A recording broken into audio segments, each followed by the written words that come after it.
so good morning everybody. Thank you for coming to the talk. You'll see on your chairs there's some publicity. That's from IATEFL, where I work. I'm a teacher and teacher trainer at IATEFL, and you'll also see that there's some information about Innovate ELT, which is a conference we will be holding in May next year, and that's in partnership with ELT Jam. So we've got Nick from ELT Jam in the audience here. Okay, so my name is Robb, and Stitches has been my home for about the past 20 years, so I feel quite privileged to be presenting on home turf. I hope you've enjoyed having a wander around and the weather that we ordered in for the weekend. So today I'm going to talk to you about using video to develop oral presentation skills using mobile devices. So I didn't go for a short, punchy title. No guesses for what I'm going to talk about, but what I'm going to share with you is some research that I carried out this summer, and also the reason why I've decided to talk about this. So the story that I'm going to share with you now came about because I don't know if any of you have ever taught in summer schools in the UK. Yeah, they're quite intense experiences. And my last summer school experience was in London, and it was 2012, the Olympics, multinational teenagers, but the thing they all had in common was that it was the first time they had been away from their friends and families to study a course of between 2 and 4 weeks. So, like we all are these days, these students were glued to their mobile phones. They wanted to keep in touch with their friends and family, normal, but this meant that they were also trying to do that in the classroom, and the phones became a huge distraction. So, unfortunately, I had to put a ban on all mobile phones in the classroom. And literally confiscating all of the phones at the beginning of class, or having phones zipped up in bags, out of sight and out of mind. And I say unfortunately because since then I've done a 360, if you like, and I now embrace the use of mobiles in the classroom, because I think that something that we use so much for everything in our day-to-day lives should also be incorporated into our teaching practice. And there are definitely a lot of ways that our learners can benefit from using their mobile devices. So the ubiquity of mobile phones is basically the reason why I've decided to talk about this today. Why video? Well, who here doesn't have a smartphone? Doesn't have a smartphone. Okay, right, so everybody has a smartphone, and they all have a video function. So we've basically all become a society of movie makers. We can create and send a video as quickly and as easily as we used to write and send a text message, and like we still do. So it's free, it's quick, it's easy, and we don't need any specialist skills. So long gone are the days of needing a video camera and having to have specialised technicians to help us play this in the classroom. We can use our mobile phones to record, okay? So I'm sure that a lot of you have already exploited video to its full extent in the classroom. But what about video creation? Does anybody here create videos? Okay? How? What do you do? What do you use them for? In what context? Writing courses, including them in courses. I've just written an online course and I've included video in the online course. Okay. And what about creating videos in the classroom? Do you ever do that? Classroom. Yeah, that's what I... No, I haven't yet. Okay. I've used it for children's classes. What I find, if you get children to... It's quite nice to get children up and acting something out, a story or something. But they tend to be sitting there. I went to the shop. Once they've got a video camera on, and they start to really put themselves into it. I went to the shops, and they start to act and really bring themselves out. And then they love watching themselves. Okay, excellent. That's really interesting. That's brilliant. good. Okay, anybody else? Yep. For presentation skills, we've been using them for a long time to record students at different stages of development. So when they come into the course first, we have a recording to see what they're like without any training, and they watch themselves. Usually they find it quite traumatic. And then in the middle of the course, we video record them again, and they see the improvements, and usually that's a sort of dress rehearsal for the final presentation, so that they can see what to improve for the final one, and then we record the final one as well, and mark it and assess it. Excellent, you've just revealed my whole talk, so I'll just leave it there and we can all go back and get a coffee. Okay. Wonderful. Okay, good. So the context or the research that I'm going to share with you is from this summer, a 10-week pre-sessional course at Manchester University. And these postgraduate students are going on to study business at Manchester, various different fields of business, various different, if you like, specialisations, but all business students. So these students have studied their undergraduate degrees in their home country, and they have given presentations before, but it's been in a monolingual context and in their home country. So now they're in the UK, and this pre-sessional course has 3 prerequisites before these students are accessed and given full permission to continue the postgraduate course. That is successful completion of the course with attendance. They have a written study project and a 10 to 15 minute assessed presentation. So these students have to stand in front of a multilingual group away from their home country and deliver a 10 to 15 minute presentation. And if they don't pass the presentation, there's a possibility they won't go on to studying their course. So there's quite a lot of pressure on them, and they've got 10 weeks to be able to do this. So the interesting thing is that the presentation is, the feedback and the grading is divided into 3 separate areas. The first area is research, the second area is presentation technique, and the third is language and delivery. So 2/3 of the marks are actually giving the presentation, and a third is only the content. So actually giving the presentation is massive in order for the students to be able to pass and go on to their courses. So this experiment I did, as this lady here did, I started in the first week of the course, and I got the students to give a small presentation, and I'll go on to that in a minute. So before they were going to give this presentation, I said to them, okay, you're going to give a presentation. What is important when you give a presentation? What things are important? So I just want you to talk with the people around you about what features you think are important when you're giving a presentation. I'm not saying this stage that so you don't talk without voice. I think it's one thing. So I think that charisma has to be something, you know, like people really know they're talking, like really be huge amount of stuff. Embracing the audience, engaging with the audience,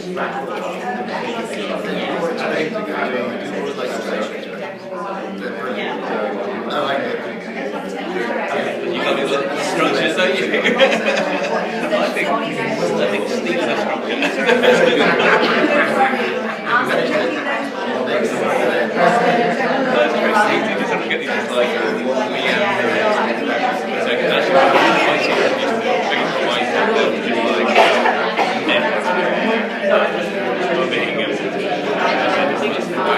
Okay.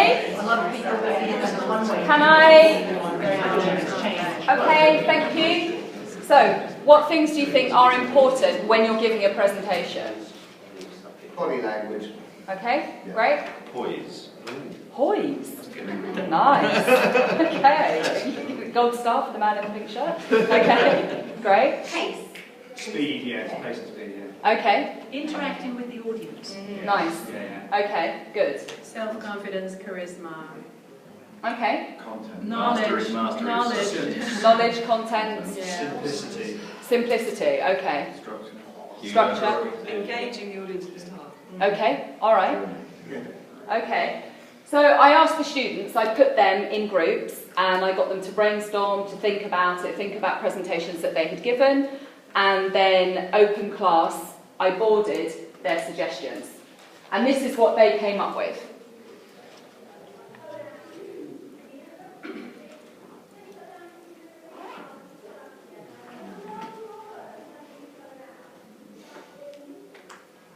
Okay, so interestingly, they didn't actually say content. Okay. As I boarded all of these features, what I did was I deliberately put them on left and right, but I didn't label the columns. And I asked the students why I'd separated them and asked them to label the columns. And they were able to say, okay, well, those ones are related to speaking, so they're the language features, the linguistic features, and these ones are related to body, the paralinguistic features. And they were actually aware of that. So being aware of it, I thought, okay, this is good, we can move on with this then. Because if they weren't aware of these different things, it's quite difficult to continue with an exercise like this. So what I got them to do with this is to copy it down and then use it as a checklist. So they ticked the things that they thought they did when they gave presentations, and then put a cross against the things that they thought they didn't do. Okay? So everybody had their own checklist. And then, because this was the first week of the course, what I decided to do was to give them the task of a 2-minute presentation. A 2-minute presentation about anything related to their field of study. So something that was related to the postgraduate degree they would go on to study. And that meant that it was more interesting for them, that they could do some research around what they were going to study. So I gave them this task right on a Tuesday, and on the Thursday or the Friday, open class, each student was to give their 2-minute presentation. Okay? How do your students feel when they give presentations? Nervous. Yeah. Okay. Petrified. Yeah. Yeah. Okay. Are they able, when they give presentations, do they reflect on them at all? Do they think about what they've done, or do they just try and give a presentation and get it over and done with as quickly as possible and then just sit down again for their classmate to go and give a presentation? Depends. Okay. All right. So this is how then the video and the mobile device comes in. So what I got each student to do was to give their mobile phone to one of their classmates, and for the presentation to be recorded while they were giving it. So 2 minutes is not long for a mobile phone recording of a presentation.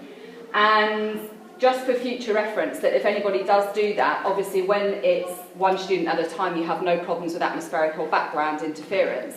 But if you have groups of students, you can plug in the headphone jack, and if you've got a mic on the headphones, you just hold the mic close to the person that's speaking, and it cuts out all of the background noise. So you can do it as a group exercise, or you can do it as a one-to-one.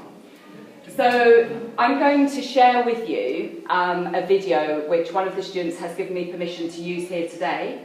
Obviously, the whole idea of the students recording with their own mobile phones means that they own the content, so you've got no privacy issues either. Okay, so we're going to watch a 2-minute video of Liao, who is an innovation management and entrepreneurship postgraduate degree. That would be a good title, wouldn't it? What job do you do? Postgraduate degree at Manchester University. So hopefully the audio will work.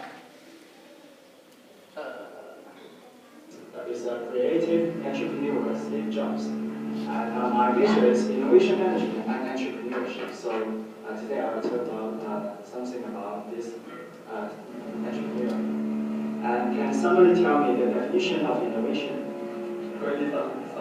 Yeah, that's correct.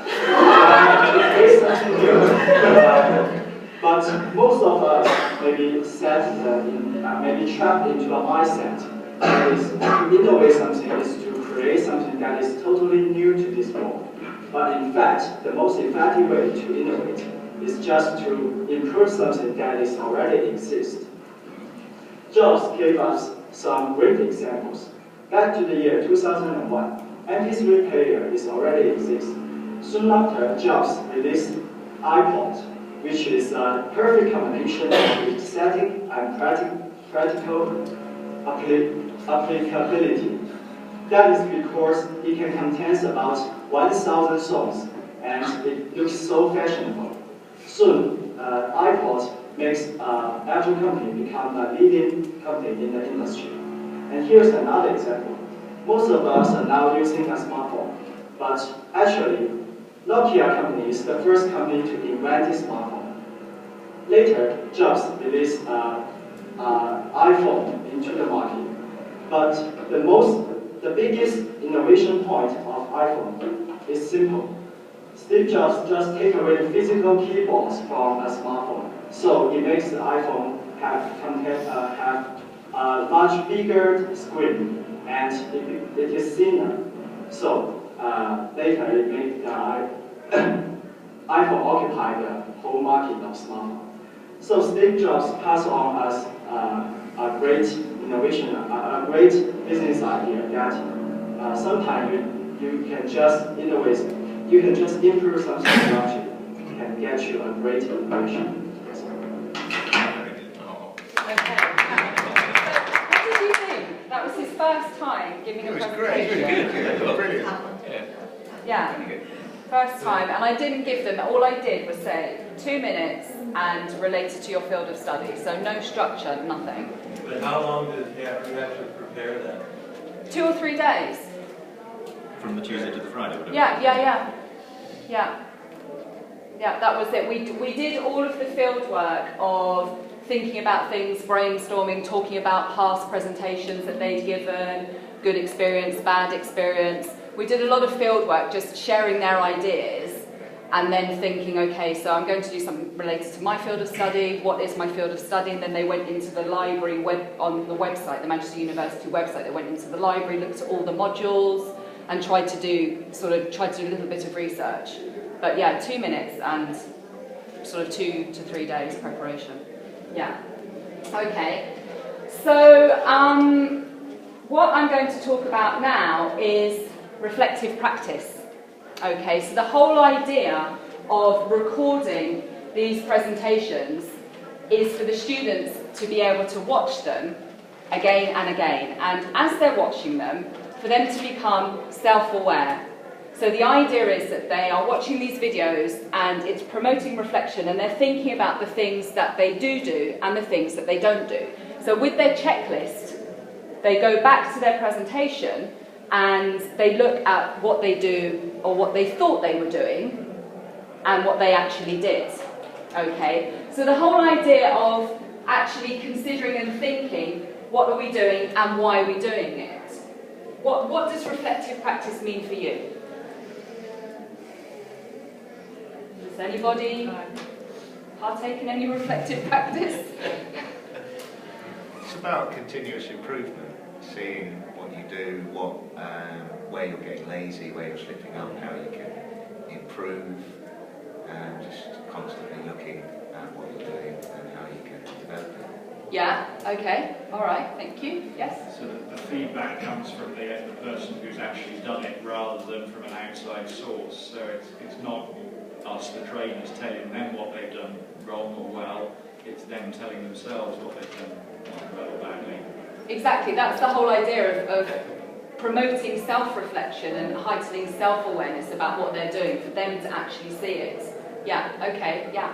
I think quite simply it's taking the what of what happened and answering the question why. Yeah. Why did that happen? Why was it good? Why was it bad? Yeah, okay. And why not? And why not? Okay. Did you also include peer feedback? So what they did when they had their videos, they watched them themselves and thought about their checklist, and then they watched them with a partner, and they were all in groups of 4. I had 4 tables of 4. So they watched them with a partner and they received feedback. So none of the feedback was from me. There wasn't any feedback from me. It was for them to become aware themselves. I was just wondering what you do with a student who said, oh, it was awful, when actually it was quite good. Well, we're going to see. Okay. But yeah, I mean, they are, I think we're all quite critical of ourselves, aren't we? And I think that, the reason why I chose to do this was because just like we don't know what we look like before we leave the house in the morning and we all look in a mirror, you don't know, well, I think we all did this morning, you don't know how you're giving a presentation until you see yourself on video. Video's been used for sports correction for years. You know, for professional sports people, the only way that they can improve their technique or see why they're doing something incorrectly is by seeing it. And that's exactly the same. So the students, when they were replaying, they would just listen to the audio and think about the linguistic features. and then they'd turn the audio off and actually look at how they were giving the presentation. Were they engaging? Was their body language? Did they just stand like that? And so they, you know, they themselves, it was almost like a journey of discovery, they themselves worked out ways that they could use the video, and then they thought about their checklist that they had. And then they went on to think about ways that they could improve it. So they discussed together and they brainstormed together about what they could do to improve their presentations. So with this, I got them increasingly throughout the 10 weeks until they had to give their 10 to 15 minute presentation to increase the length every time. So we did 3-minute presentations, 5-minute presentations, and I just gave them free time during the day for them to do it. So this is, okay, the next hour and a half, it's presentation time. And they were just free to record and reflect, and that's how they built it up. So reflective practice, can't really see my arrow there, but it's good to focus on things. It helps us to know exactly where we're going. There's a saying in Spanish, so to not lose your north bearings. And that's the idea, thinking about what we do and why we do it, and sticking on track with what our objectives are at the end of the day, here being a presentation. So what the students were doing, I asked them to think about when they were watching the video. So how do you think you come across? And compare that to how you really come across. Did they like what they saw? And was there anything that they wanted to change? And a lot of them did say, this is terrible, but then they had to decide what they wanted to change. And when they did that part, they realised that it wasn't everything that they needed to change. So actually saying, oh yes, that was terrible, it was just an embarrassment thing. But when they had to pinpoint what it was, then they realised that it wasn't quite so bad. So I asked the students what they noticed when they've been watching their presentations, were there things they wanted to change, and these were the things that they came up with. So bad facial expressions, eye contact, don't repeat yourself, I think somebody said before, structure, to be more structured, confidence and pronunciation. And I also asked Liao, the student that you've just seen, how he thought his presentation was. So what do you think he thought of his presentation? Not very good. Not very good? Do you... Probably worse. He probably thought it was worse than it actually was. Okay. He was probably really scared about the mispronunciation of certain words because he had to stop, and it was visible in his body language that he's finding it really difficult to pronounce these words, and probably he was very concerned about his own pronunciation. Yeah, he was very conscious of it, wasn't he, and trying to correct himself. Yeah. Probably conscious of his pace as well, because I think he sensed he was nervous and was going quite quickly, although his timing was really good. It was 2 minutes, wasn't it? Yeah, it was. He grabbed the answer from the audience immediately. Yeah. He was actually, that was something that he worked on, and you'll be pleased to know that at the end of the 10 weeks, he got one of the highest scores for the presentation. It was nerves that meant that he spoke fast. He knew in his mind he had his 2 minutes and just wanted to get it out of the way, and that's it. Okay, so we're going to listen to what he thought of his presentation. Thank you. How did you think you came across before you saw yourself on video? In fact, I don't think much about that. I maybe think I think most is about my gesture, my body language, before I watch my video. But after I watch my video, I realized that there was also many other things that, like structure of my presentation, is more important for me to focus on, to concentrate on, to work on it. Okay. And when you watched your video, did you like what you saw on the video? Yeah, I like it.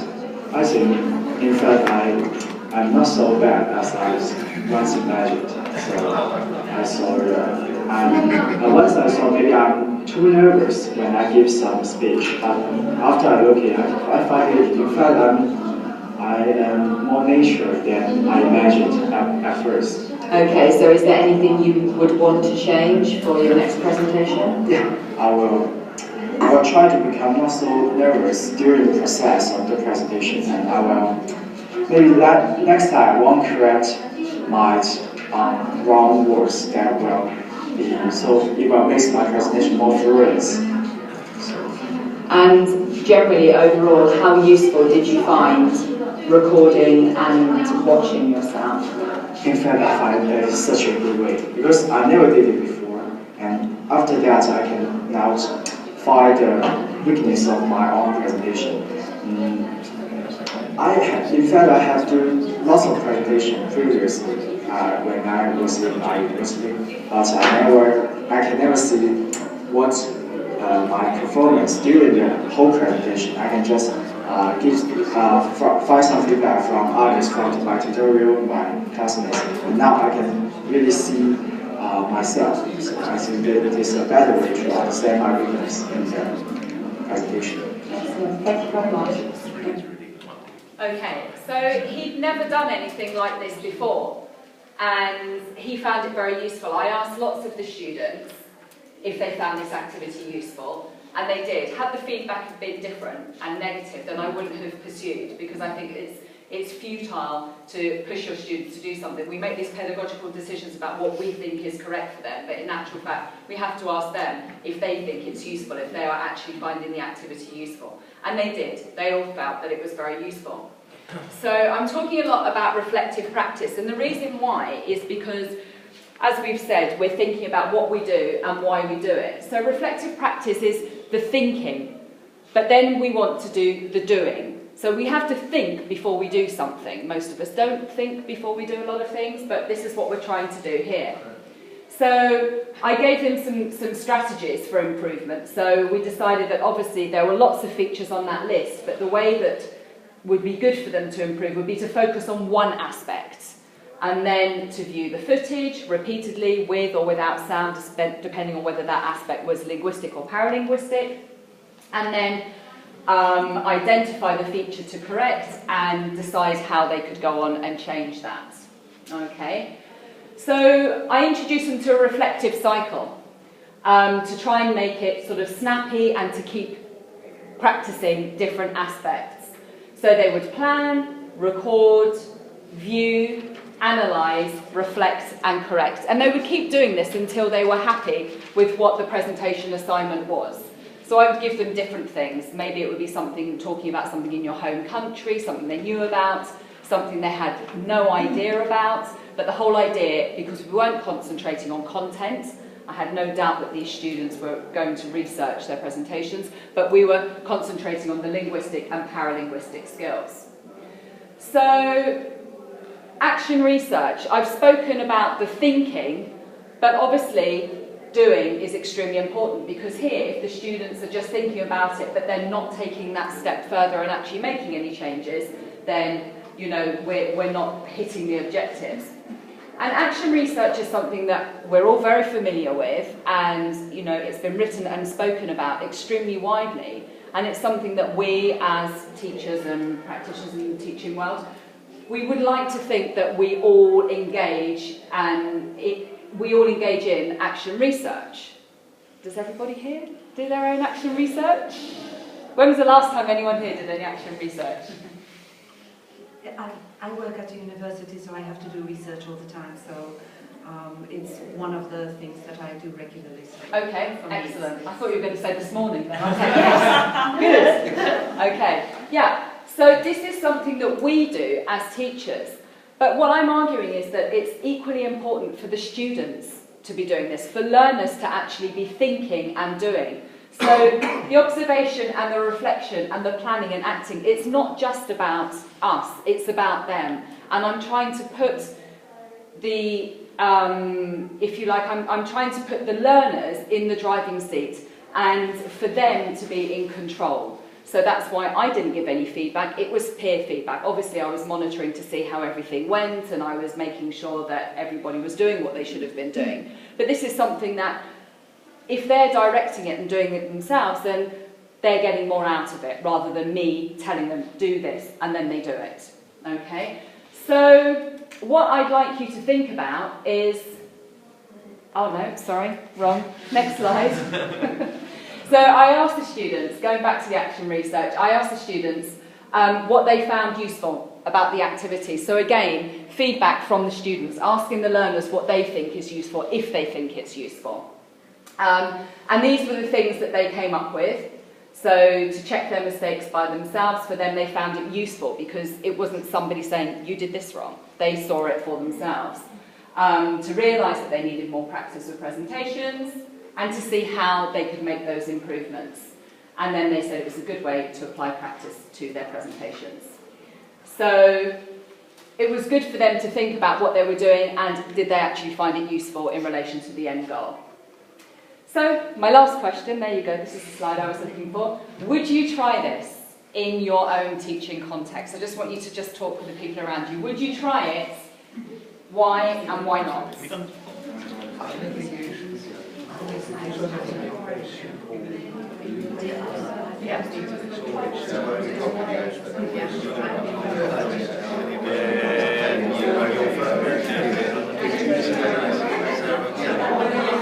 These really cheap, amazing live tripod things. That's really good. They look full of weight and they just sit on there.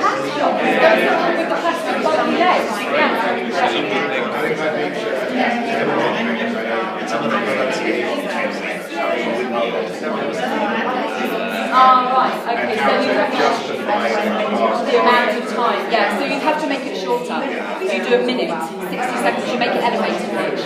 Actually, I've done this with meetings.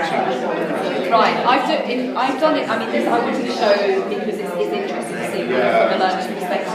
But I do this, I've been doing this with business students, and I have it for an hour and a half a week. And we did the elevator pitch, and we were working on it for 2 minutes. So we just did a 30-second presentation, try and get as much information about yourself and try and sound as interesting. Sell yourself, what is your job title, just do this. And that's just max it out to 2 minutes. You can do this with me as well, you can just set it up and record and then you can roll to it. I think what's really interesting about this is that everyone, they own the content and also they learn outside the classroom. There's something else at the moment I do, you just get one when I've done videos like that, I've always had problems with emails. And the size of the video, they own it. next thing on the world,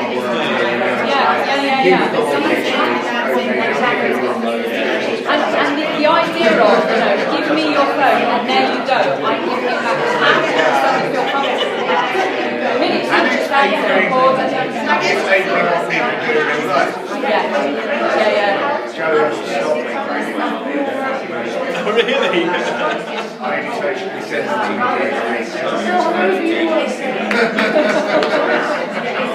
Reflect on that, you went do you watch your videos about yourself? Yeah, I'm really critical as well. No, I do. I practice what I preach. My life or this life or the interest of other person's content in terms of actually the presentation and delivery. I think about things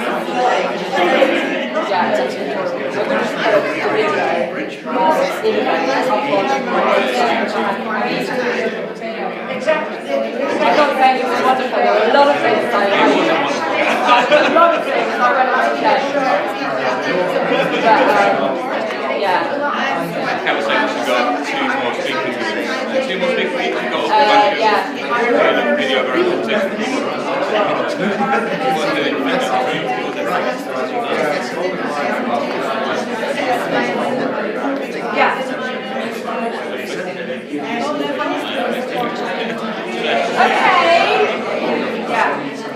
Okay.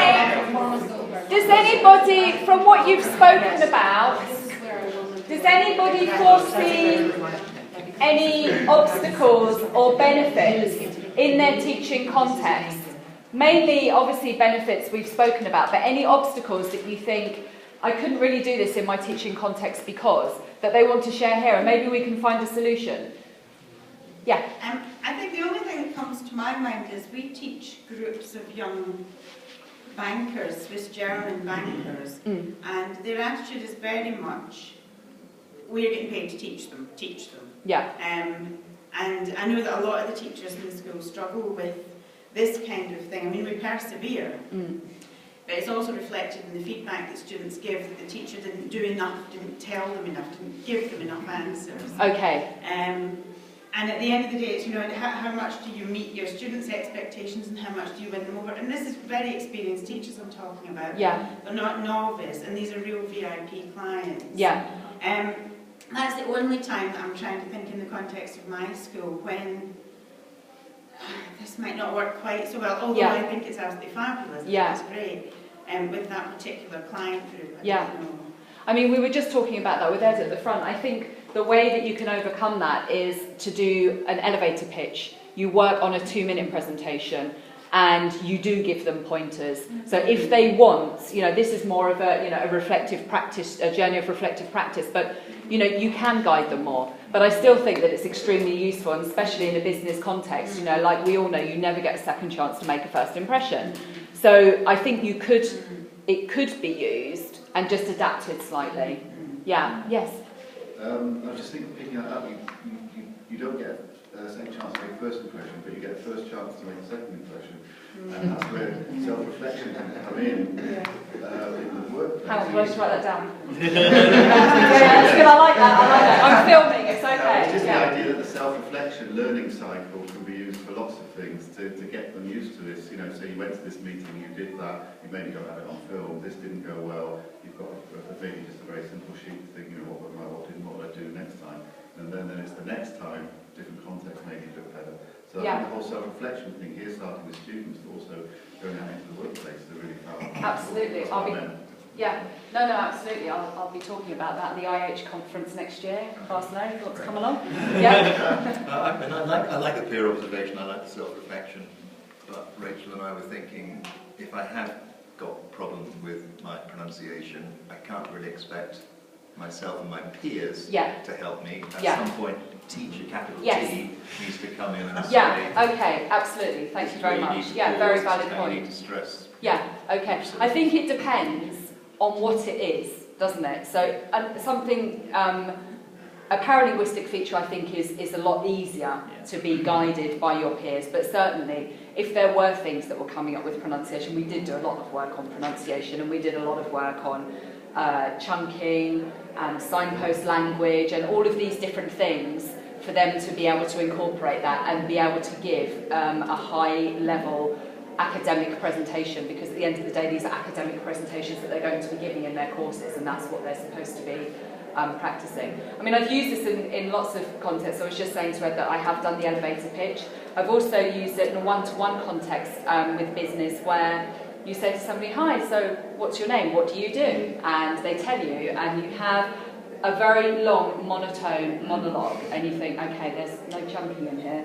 She's going to need to break this up when she goes to Dubai and meets those, you know, investors. And so I've used it just like that, just to demonstrate how people are talking and to record them, and then say, okay, well, this is how you sound, and now we're going to compare it to this, or I'm going to read something and see if you can pick something out, and then guide them and help them on the particular pronunciation or stress or intonation or whatever it may be. I think that permanent record for both you and the student is excellent, because then you can come back and you know there's an issue with that, and also something that I often struggle with. I know several people have the same issue, but I haven't got time to look at it today. I want to look at it at the week, but by the end of the week I don't always remember precisely what it was, and then you've got that record. Well, that's it. It becomes, I mean, the recording becomes a video diary, and it becomes a barometer, because they will always have that first recording, much like you were saying. So then you've got something to compare each presentation to, and like you say, if you forget, then you can go back to it. Yeah, definitely. Yes. It's worked very well for me in one-to-one situations. Sometimes I worry about groups, and I worry about very self-conscious, the weaker students in the group. Obviously, it depends on the age, it depends on the personality, but I think it could be a bit of a challenge as a teacher to really make sure that they don't become more self-conscious and more introverts and want to speak less, especially teenagers, because I teach all age groups. But I was just wondering what your experiences were with that, or have you ever had bad experiences at all? I've had people that aren't very keen on doing it. I haven't pushed it. I think you have to have everybody on board.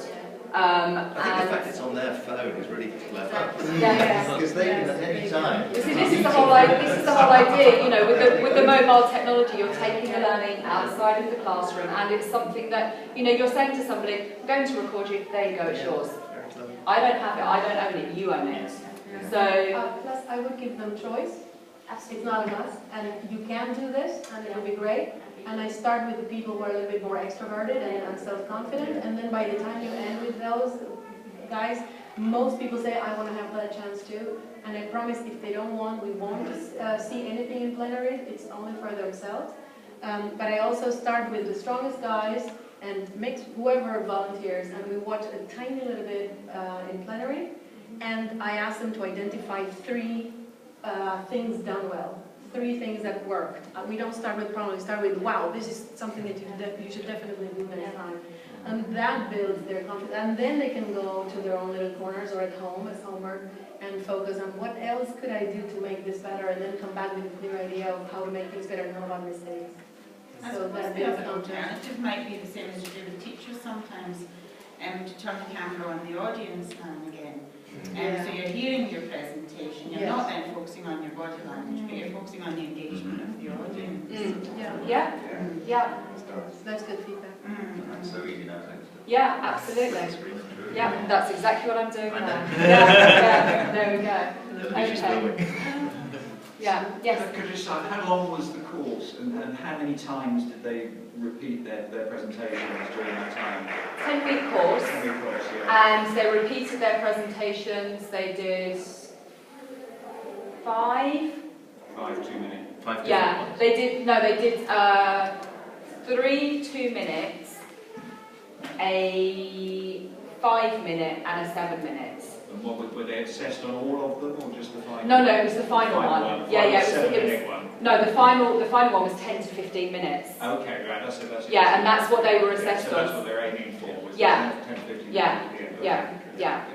So I built it up like that. Yeah, which, as we've discussed, is quite difficult if you've got learners. I mean, I have them every day. For 4.5 hours a day, but if you've got learners that you see once or twice a week for an hour and a half, then yes, time restraints are a problem. But you build it up, or you do the shorter presentations. Yeah. So it was 10 weeks, and you had how many hours a day? I taught them different skills. Okay. But I had them for 4.5 hours a day. 4.5 hours a day, every day, 5 days a week. Yeah. You love it. So that's the pre-sessional course. That is the pre-sessional course. The idea is in the pre-sessional course, they're graded on reading, writing, listening, speaking, and study skills. Right. So all of the courses divided up in those 5 areas. And how much of that focuses on the presentation skills? The speak day it's equally weighted amongst all of those 5 things. Okay, so you have maybe so 4.5 hours a week out of the 10 weeks. Yeah, would be for presentation. Yes. Would be for speaking. Would be for speaking, but yeah. That's still quite a lot. bit. Because we also did seminar skills. That's still quite a lot. Oh yeah, but that's what a pre-sessional course is. The 3 recordings that I was talking about were 90 minutes over 12 weeks. Yeah. Just 90 minutes a week over 12 weeks. Yeah, but that's what I'm saying. That's a very common situation where you see your learners for an hour or an hour and a half. Just what I've said then, a 60-second presentation or a 2-minute presentation. Yeah. And then they take it away and they do the reflection at home. They own it. They can do what they want with it. So yeah, that's what I'd recommend. Okay, well, I can hear people clapping, or have heard people clapping. Any questions? We've discussed the questions. This is me. Do get in touch. Like I said, I work at Oxford TEFL in Barcelona. I'm a teacher and teacher trainer, and you will see that we're hosting a conference next year, Innovate ELT. So, you want me in it? Yes, please. Oh. Okay, thank you. Yeah, no, can I give you my phone? I know, you're not allowed to leave. They'll be, look, Dad, I did this. That's what it is. That's something my dad photo. You're so proud. Yeah. Get the audience as well, if you do. Yeah. Where is it this side? Photoshop a few more in. Okay. There we go. Okay. Great, thank you. Very well. Any other-